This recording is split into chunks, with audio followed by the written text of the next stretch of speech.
Happy morning, children. In this video, we are going to learn a new topic, that is microorganisms. We all know that we have a very huge earth. Earth contains various organisms. இல்லையா? Organisms are nothing but living things. See, organisms அப்படின்னா என்ன அர்த்தம்? Living things. So our world contains so many living things. It can be a very small living things like ant, rat, or it can be a very huge living things like human beings, lion, tiger, everything. Okay, so our world contains many living things, and some of the living things cannot be seen by our naked eyes. நம்ம கண்ணால பார்க்க முடியாது. Such kind of living things are called as microorganisms. Micro means small or very tiny. Okay, so micro means very tiny, organisms means living things. So very tiny living things are called microorganisms. They cannot be seen through our naked eyes. Okay, they cannot be seen through our naked eyes. நம்ம சாதாரண கண்ணால பார்க்க முடியாது. Then how can we observe these kind of organisms? We can be observed with the help of an instrument called microscope. With the help of microscope we can see microorganisms. Okay, so microscope is nothing but an instrument through which we can observe the microorganism. So what could be the definition for microorganisms? So microorganisms are the very tiny living things. It can be seen only with the help of microscope. Okay, so the first one, we have understood the meaning of microorganism. How can we observe the microorganism? The third one is, where do we find these microorganisms? Where are they present? They are present everywhere. Okay, if you take, even if you are there in your home, your home contains so many microorganisms. Your skin contains microorganisms. So it is available in the air, water, soil, body. Even your body contains microorganisms. Even your hand, skin, everything contains microorganisms. Okay, if you use mobile phone, even the mobile phone contains microorganisms. Paper, pencil, books, everything, everywhere we can see the microorganism. ஆனா இங்க மட்டும் தான் பார்க்க முடியுமான்னு கேட்டா no. Even the microorganisms are present in the volcanic eruption. Volcanic eruption அப்படின்னா என்ன அர்த்தம்?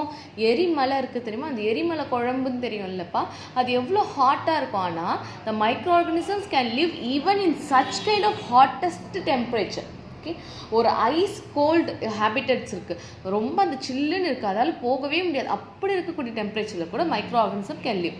It is live even in the volcanic eruption, ice cold object, even உங்கள் ஃப்ரிட்ஜு, ரெஃப்ரிஜரேட்டர், ஃப்ரீசர், நீங்கள் எங்கே பார்த்தாலும் அதில் மைக்ரோ ஆர்கனிசம்ஸ் இருக்கும்.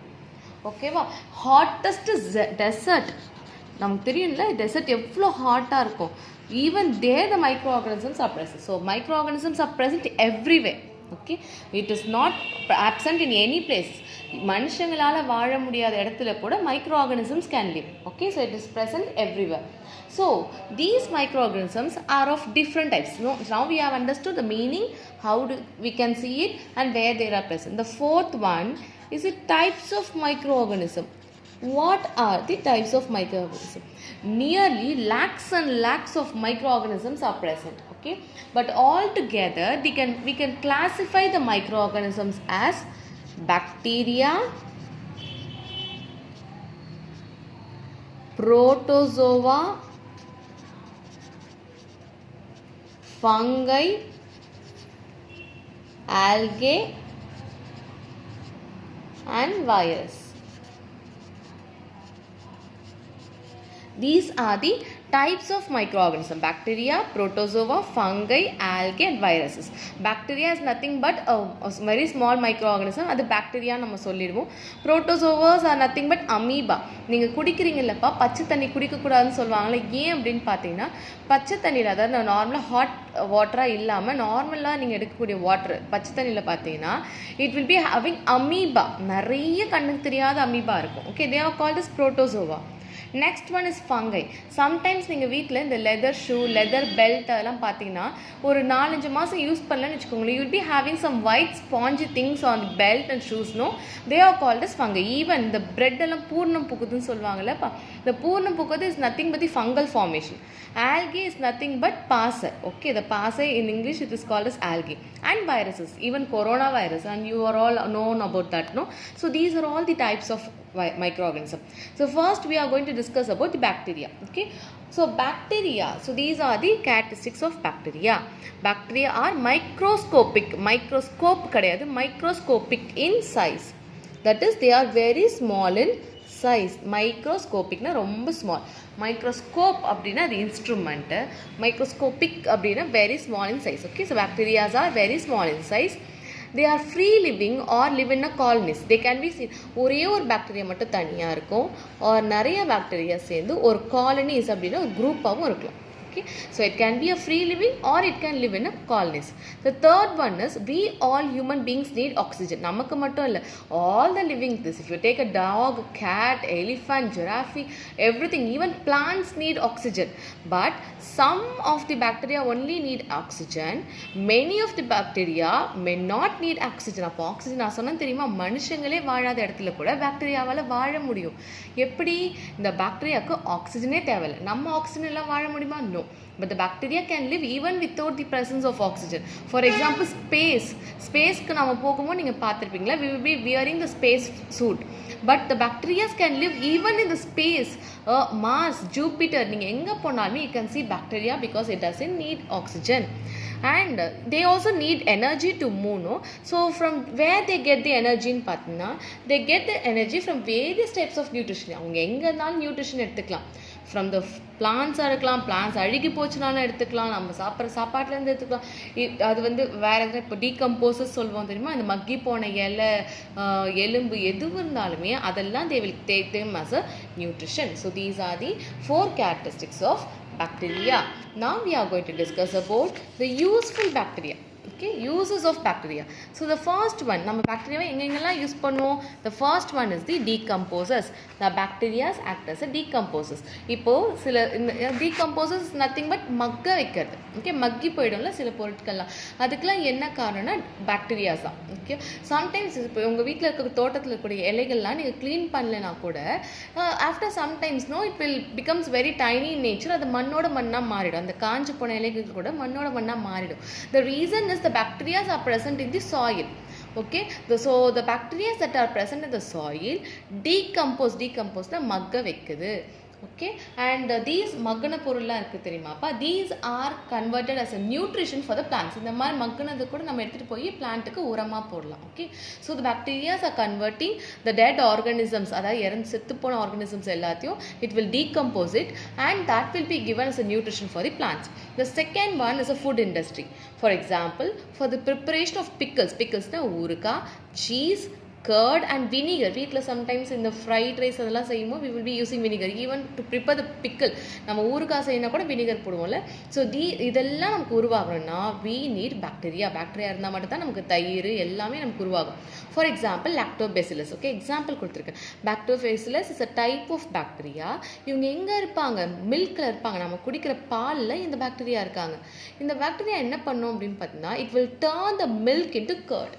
ஓகே, இப்போ சில சமயம் அம்மாங்க பண்ணுவாங்கல்லப்பா, வீட்டில் பொற பொத்து வைக்கிறதுன்னு சொல்லுவாங்க. அதாவது your mother will take a hot milk, but it is not a hot milk, it can be called as a warm milk. ரொம்ப கொதிக்கிற மில்க் எடுக்க மாட்டா, கொஞ்சம் ஒரு வெதுவெதுப்பாக இருக்கக்கூடிய milk which is called as warm milk, and she will be adding a 1 spoon of curd. ஒரு spoon curd போட்டாங்கன்னு வச்சுக்கோங்க, தயிர் போடுறது. அதை will be calling it as a பொற. இல்லை, பொற ஊற்றுனா அடுத்து கொஞ்சம் நேரம் கழிச்சு it will be turning into curd. How this is happening? Only with the help of lactobacillus. Lactobacillus are present in the curd. அப்போ நீங்கள் மில்கில் எடுத்து ஒரு ஸ்பூன் கர்டு போடும்போது இந்த lactobacillus will multiply in the curd. Okay, அது வந்து இந்த சூடான பாலில் நீங்கள் போடும், அதை வெதுப்பாக இருக்கக்கூடிய பாலில் போட்டோன்னே இந்த பாக்டீரியா என்ன பண்ணுன்னா நிறைய மல்டிப்ளை ஆகும், எக்கச்சக்கமாக மல்டிப்ளை ஆகும். that will makes the milk to turn into curd. Okay, so இந்த கேர்டில் இருந்து கூட நீங்கள் சீஸ் எடுக்கணும் அப்படின்னு நினச்சா, வெண்ணெய் எடுக்கணும் அப்படின்னு நினச்சா கூட you need bacteria. Okay. So everywhere you need bacteria. For example bread வாங்குறீங்க, கேக் வாங்குறீங்க, இதெல்லாம் நமக்கு ரொம்ப பிடிக்கும் இல்லைப்பா. இந்த பிரெட்டு கேக்கு கூட நம்ம மேக் பண்ணணும்னா வி நீட் ஈஸ்ட். அந்த ஈஸ்ட் கூட it is a type of bacteria only. So it is a type of microorganisms only. So we need microorganisms to make these things. And the pharmaceutical industry. Pharmaceutical means medicinal industry. ஃபார்மக்யூட்டிக்கல்னா என்ன அர்த்தம்? Medicinal. Medicinal industry. Even for example vaccine. இப்போ சின்ன வயசுலலாம் polio vaccine, typhoid வேக்சின்லாம் போட்டிருப்பாங்கல்ல, அந்த vaccines எங்கேருந்து எடுப்பாங்கன்னு கேட்டிங்கன்னா with the help of bacteria. So we can prepare the vaccine. தடுப்பூசி. Okay, in Tamil we call it as தடுப்பூசி. In biology we use a term called vaccine. So we can prepare the vaccine from the bacteria. So these are some of the uses of bacteria. அப்போ bacteria எல்லாமே நல்லதா? No. Some bacteria are not at all useful for us. They are very harmful for us. So let us discuss some 3 harmful bacteria. Okay, see, harmful effects of bacteria. Okay, சில microorganism will cause disease to the human beings. Cause disease to the human beings. And they are called as pathogens. See, pathogens. அப்போ பேத்தோஜென்ஸ்னா என்னது? எந்தெந்த micro ஆர்கானிசம்னா மனுஷங்களுக்கு வந்து நோய் கொடுக்குதோ, disease கொண்டு வருதோ, they are called as pathogens. So the micro organism which cause disease to the human beings are called as pathogens. And we know so much of pathogen. லட்சக்கணக்கான pathogens இருக்குது. And we are going to discuss about only 3 pathogen. The one is typhoid. நம்ம எல்லாருக்கும் தெரியும் typhoid. Typhoid, TB, tuberculosis, cholera. இதை பற்றி மட்டும் படிக்கலாம். ஓகேவா? So typhoid.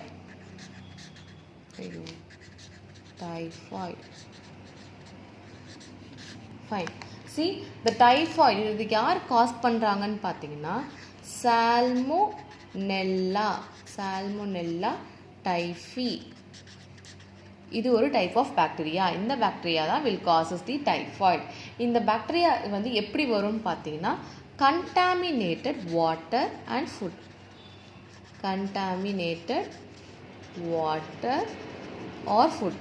அதாவது சில சமயம் சாப்பாடு இந்த மாதிரி வாட்டர்லாம் நம்ம குடிக்கும்போது பார்த்து இந்த வெளியில் போய் தண்ணி குடிக்கிறது, வெளியில் போய் நம்ம சாப்பிட்றோம் இல்லைப்பா, அதில் சப்போஸ் இந்த மாதிரி பாக்டீரியா சால்மோனெல்லா டைஃபி இருந்துச்சுன்னா அந்த சாப்பாடையும் நம்ம தண்ணியும் குடிக்கும் போது மோஸ்ட்லி டைஃபாய்டு வந்துடும். ஃபார் எக்ஸாம்பிள் இப்போ வெளியிலலாம் நம்ம கடைக்கு போவோம்ல, கடைக்கு போயிட்டு ரொம்ப தண்ணி தாக்கும்போது இந்த பேக்கெட் வாட்டர்லாம் திரும்ப வாங்குவோம்ல, அந்த மாதிரி இடத்துலலாம் பார்த்தீங்கன்னா sometimes the water will not be pure in nature. The water is not at all pure.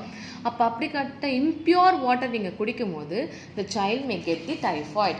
Okay, இதோடைய சிம்டம்ஸ் என்ன அப்படின்னு பார்த்தீங்கன்னா high fever, diarrhoea, that is loose motion, and sometimes பார்த்தீங்கன்னா வயிற்றுக்குள்ளேயே வந்து பிளட் வர ஆரம்பிக்கும். Okay, so these are some of the symptoms. The second one is tuberculosis. So இதோடைய ஷார்ட் ஃபார்ம் என்னன்னு பார்த்தீங்கன்னா டிபி. ஓகே, ஸோ டிபி யார் காஸ் பண்ணுறா அப்படின்னு பார்த்தீங்கன்னா it is caused by mycobacterium. Tuberculosis. இதுதான் அந்த பாக்டீரியாவோடைய பெருசாக இருக்குல்ல name, mycobacterium tuberculosis. This is a type of bacteria which causes tuberculosis and it is passed only through air. இப்போ யாருக்காச்சும் டிபி வந்துச்சுன்னா அவங்க கிட்ட போகும்போது we should wear mask or we should use at least kerchief to cover the nose. Okay, if not அவங்க இரும்புறாங்க, சளி துப்புறாங்க அப்படின்னு அவங்க கிட்ட போய் நின்னோன்னா அவங்க அது காற்றுல வந்து அந்த காற்று வழியாக நமக்கு டிபி வர்றதுக்கு வாய்ப்பு இருக்குது. Okay, so it is a chronic disease அப்படின்னு சொல்லுவாங்க. அதாவது இதுக்கு மருந்தே கிடையாது. the person will die when the person gets the tuberculosis. Okay, the last one is cholera. Okay, the last one is cholera. இதை யார் காஸ் பண்ணுறாங்கன்னா விப்ரியோ காலரே. இவங்க தான் இந்த காலராவை காஸ் பண்ணுறாங்க. ஓகே, இது வந்துச்சு. இது எப்படி நடக்கும்னு பார்த்தீங்கன்னா same way contaminated food or water மூலிமா வரும். Okay, so contaminated food or water மூலிமா வரும். ஓகேவாப்பா. ஸோ யாரெல்லாம் இந்த மாதிரி ஃபுட்டு வந்து சரியாக இந்த ரொம்ப வந்து இந்த வெளியில் போயிட்டு வாங்கி சாப்பிட்றோம், இல்லை ஹைஜீனிக்காகவே இருக்காது அந்த இடம், ரொம்ப இந்த ரோட்டு ஓரத்தில் இருக்கக்கூடிய ஃபுட்டெல்லாம் வாங்கி சாப்பிட்றோம்னு வச்சுக்கோங்க, அதெல்லாம் ஹைஜீனிக்காக இருக்காதுல்ல. when we eat or when we drink such kind of food or water, no, we will be getting cholera. Okay, இதுக்கு சிம்டம்ஸ் என்ன அப்படின்னு பார்த்தோன்னா, the person may get vomit, கண்டினியூஸாக வாமிட் எடுத்துகிட்டே இருப்பாங்க, சிவியர் டயரியா, லூஸ் மோஷன் போயிட்டே இருக்கும். So these are some kind of diseases that are caused by the bacteria. So bacteriaனால நமக்கு யூஸ்ஃபுல்லும் இருக்குது, and there are so many harmful effects of bacteria. Thank you.